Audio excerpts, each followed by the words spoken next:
Magandang tanghali mga kadaan. Hapon na pala. Ang oras ay 2:30 ng hapon. Ito ngayon pala ako kakain.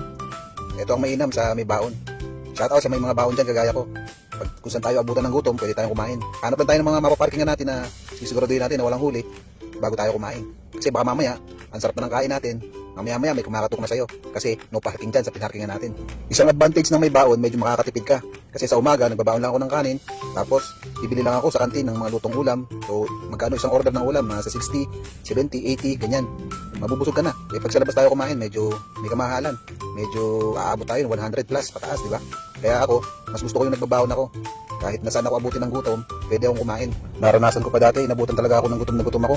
Buti na lang may baon ako, kaya habang traffic kumakain ako. Buti na lang, noong time na yun, natapat ako sa 180 seconds na naka-stop. Kaya siguro sa 180 seconds na yun, baka naka-50 subo na ako. O siya, tama na ang kwento mga paps, tara kain tayo. Huwag kayong magpapalipas ng gutom. Ang biyahe, nandyan lang yan. Pero ang kalusugan natin, kailangan natin pangalagaan. So tara!